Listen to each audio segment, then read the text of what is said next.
Alright, what's going on, guys?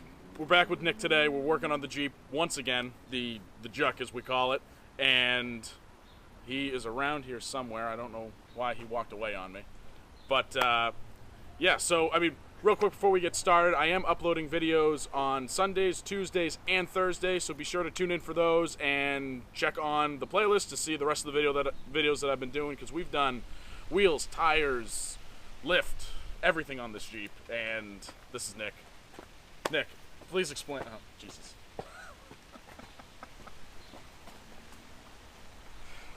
I'm actually curious how that came out. All right, explain to everyone what we're doing here today. So, at some point, I want to start a rear locker and maybe even a front locker. I don't know if I'm going to need that. Rear locker, I have an air compressor on the way, onboard air, sneak peek. That'll be going in probably, a couple weeks once it gets here, maybe early June. We're in May, right? June, yes. So early June that'll be going in. And naturally it's a Jeep. I got to put a couple lights on it somewhere.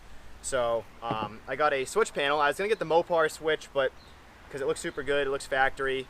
What deterred me from doing that was it doesn't come pre-wired, or it has like all the wires that come with it, but they're not in a harness yet. Like you literally have to like splice into the wires in the kick panel, splice into the wires and behind the dash, and it's just a pain in the ass, and I don't like wiring just like anybody else. So I picked and it only has 4 switches. So I picked something that's universal. I didn't want to spend the $800 on an S-Pod or any of those.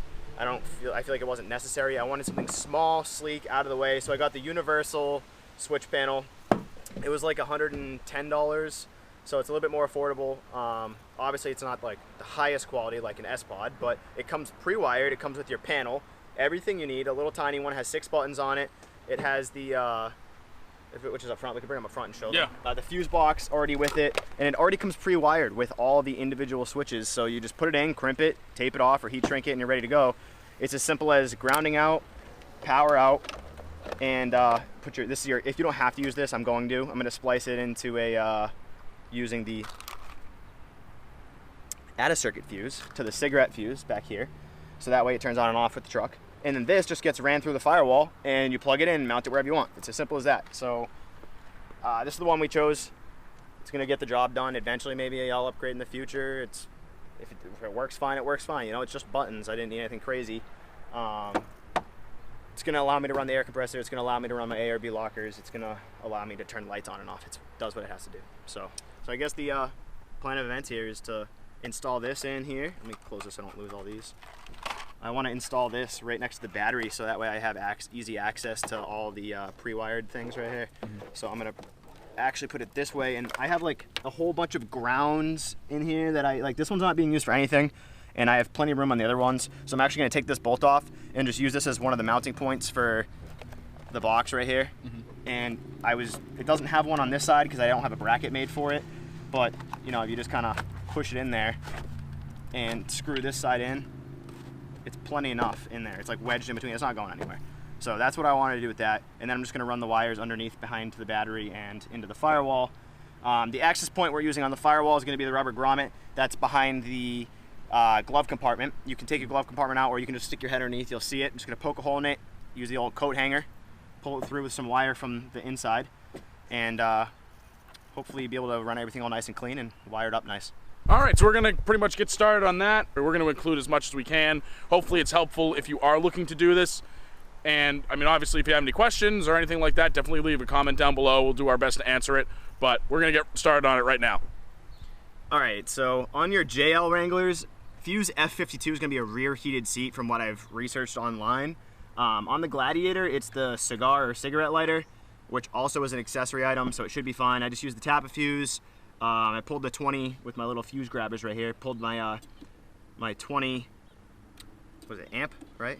Yeah, my 20 amp fuse out for my cigarette lighter, and then put the split in, and put a 10 in for the switch panel, and I could put a 20 in too, I don't know. And then I put the 20 back in the bottom. Your new fuse goes on the top where the wire is, and then you're gonna run your accessory cable into here, run it down the side, out of the way, put the cover back on, boom, tap is all set. Power right to the battery, ground right to the ground. Easy day.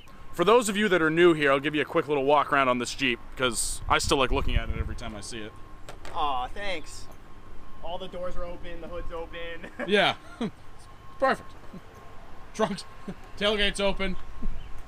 Like I had said, he did quite a bit of work on this in a very short amount of time, and he's nowhere near stopping with it. So it's coming together pretty nice, and it's coming together pretty quickly. Next up is the supercharger. Yeah, I wish. Okay, so now that I have... Oh, this is lefty loose. Almost catastrophic. Oh, God. Look how loose that is. It's mint. That's how you want it. Nice and loose. This one has to get loosened too. How did the bolts get painted, but the connections are not? Where? Like, this is painted and this knob is painted, but this connection's not painted. And it doesn't even look like they put it on after. They probably just paint the bolts. What just happened? What are you doing? What is that noise? I don't know. My truck should be off. Should I be disconnecting the battery? Yeah, you should be. You didn't disconnect the battery yet?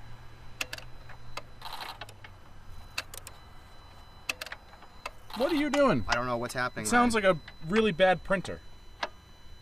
I can't tell if this is just something that it normally does or if I fuck with it. Did you take the key out of the ignition? No, you don't have a key. It's going haywire. Did it just start by itself? Did you just hotwire your Jeep? What just happened? What does it say? It's no bus. What? What does that mean? No bus. Dude, all I did was... Shit. What did you do? I didn't even...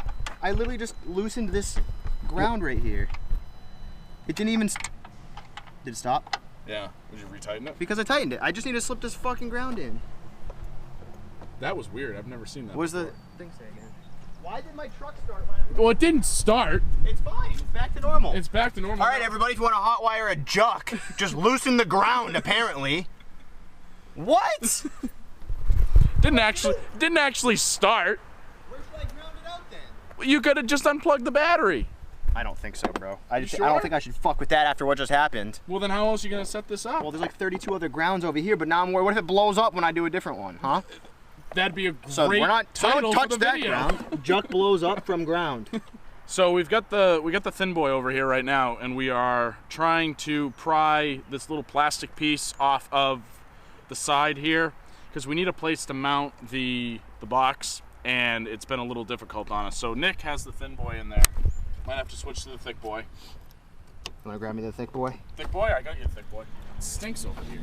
Like what? Like you ripped one. I did not rip one. Are you sure? I promise. All right, there you go. Just needed the thick boy. Just needed a thick boy. Now, with that loose, let's see if I can hold this. Fit this in there. Let's see if this works.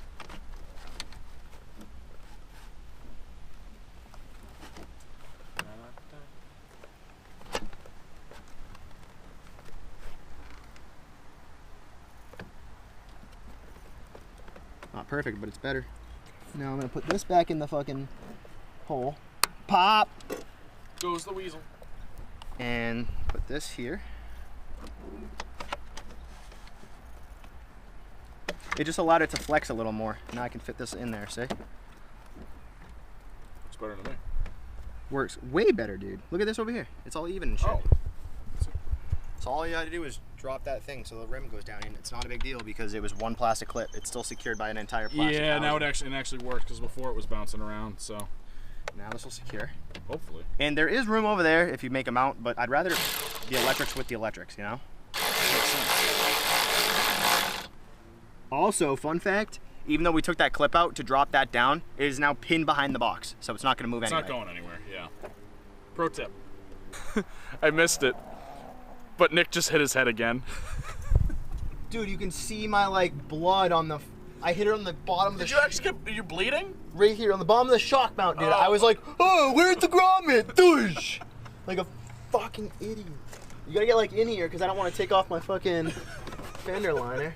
Every single time we film, Nick hits his head on something. I'm going to eventually put a little collaboration together of just Nick bumping his head. Oh, I found it.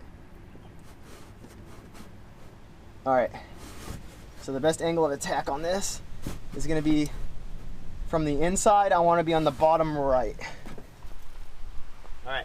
See that? That's the best trick in the book here. How do you straighten these out? I don't know. Poking you. Like, oh. Someone's gonna lose a fucking eye, dude. I'm trying my best to untwist this. I got it. You did it. The trick is just let the tip poke you in the palm. And then you want it to curve. Maybe some pliers. Yeah, probably some pliers would be a good idea. That way you're not just. You want it to kind of have a curve at the top, which was already there, but so you can kind of feed it down and out. And you want the whole wire to kind of have that. This is the kind of stuff I get myself into. I'm holding a coat hanger, pushing on a grommet that's underneath this dash. Nick is under the car by the fender, and did he saw it? Did he get it cut? Did you get it? Almost. He's close. You're good. Now. You're good. Ah. Oof. Jeez. Ah. Now we get the pliers. We twist the hanger at the bottom, hook it, pull the wire, and yank it through. Woo-wee! Woo-wee! It's a good word. That was actually pretty good. Woo-wee! My name is Mickey Mouse. All right, so I'm gonna give you a little update here. We've got, we ended up being able to pull everything right through the grommet. We cut a slit in the inside side with a knife, and then you put the coat hanger through. It's like a double-walled grommet. So you put the coat hanger through, and it's really, you don't have to remove the fender liner because I didn't want to. For obvious reasons, you have to take all these rivets out. It's a pain in the butt. You don't need to. You do need to get your hand up in between like a harness to feel the grommet from the outside. So what I did is I took the coat hanger, Ryan pushed on it and poked it so it was sticking out like a giant bump, and I just kind of sawed at it just gently with the knife until it poked through. Pull the coat hanger down, hook the coat hanger, hook the wire on, and it's still attached. You can show them we taped it and then pulled it back through really hard. Yeah, it actually came out pretty good. We got everything. It's gonna be a little tough to see up here. Let's see if I get some, if you guys can even see it. Get some light. You can kind of see where we ran this wire here all the way up and through that grommet. You can see that Nick just attached it to this hanger with just some electrical tape, and yeah, came in clutch. Actually came out really good. It was super easy. Put gloves on, wrap the hanger around one hand with a glove because it hurts your hand a little bit, and then I use pliers to grip it and just kind of quick thrust and pop right through. All right, we are in the Juck. Nick is terrified to be taking this apart. It literally, you're just supposed to do this. This is all they say to do, and you just gently, there it is, it's in. That's what it needed. And then you go in the bottom. You're gonna take it out, and it's terrifying because it could break. Got it. Let's go. You kind of have to do like a sudden yank. And then to take this off, you just use your, put these in the tool holder. Where'd my Phillips head go? Here it is, underneath the cell. You just Phillips head that bad boy out. And then what you want to do is that pulls out, take your Phillips head, put it back in case you're a jabron like me. There we go. Lift that up and over. All right, I want to Dremel a hole in this so I can run the wire through the back and it'll be super clean. So basically I have to get the mount from the back. Oh, it mounts in here, sweet. It's gonna mount in here, like this, just like that. Yeah, we still think that's the best way to put it. It looks weird right here, but when it's in there, it's kind of... Yeah, when it's in there, and it's really the best place. People say it's pretty bright, too. But so if you have it in like a weird spot, I and need it's this. like on top or something like that, it's just going to be shining in your face the whole time, and then you're not going to be able to see the road. So the only thing that the reviews said that they didn't like about this, and there was a lot of reviews on this, was that it was a little bright and they didn't have a dimmer option. All right, so we're pretty much wrapping it up here. After we pulled the panel off the dash, everything from there is pretty self-explanatory. You know, you just kind of set it up and get this in there. So this is in pretty good. The tape that they gave us to stick it on was mediocre, but Nick kind of adjusted it so it's a little better now.